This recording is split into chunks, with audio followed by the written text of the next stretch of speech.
एक दिन गांव में कुछ कुदरती आपदा आ गई और साधु और नर्तकी दोनों उस कुदरती आफत में मर गए। मरने के बाद जब ये दोनों यमलोक पहुँचे तब इनके कर्मों और इनके पीछे छुपी भावनाओं के आधार पर इन दोनों को स्वर्ग या नरक में भेजने की बात होती है। साधु को खुद को स्वर्ग में ही आश्रय मिलेगा इस बात का अंदाजा था। दूसरी तरफ नर्तकी के दिमाग में ऐसा कुछ भी नहीं था, वो सिर्फ फैसले का इंतजार था।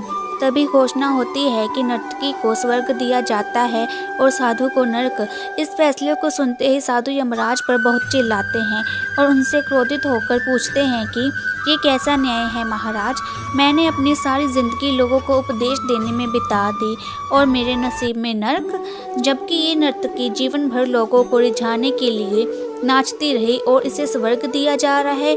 ऐसा क्यों? मेरे साथ ये अन्याय क्यों? यमराज ने साधु को शांति से उत्तर देते हुए कहा कि ये नर्तकी अपने पेट भरने के लिए नाचती जरूर थी, किंतु उसके मन में यही भावना थी कि मैं अपनी कला को ईश्वर के चरणों में समर्पित कर रही हूँ। जबकि तुम लोगों को उपदेश देते हुए भी ये सोचते थे कि काश तुम्हें भी नर्तकी का नाच देखने को मिल जाए। यमराज ने साधु से ये भी कहा कि तुम ईश्वर के इस महत्वपूर्ण संदेश को भूल गए कि इंसान के कर्म से अधिक कर्म करने के पीछे की भावनाएं मायने रखती हैं और तुम्हारे इस कर्म के पीछे की भावनाओं के हिसाब से ही तुम्हें नरक मिला है।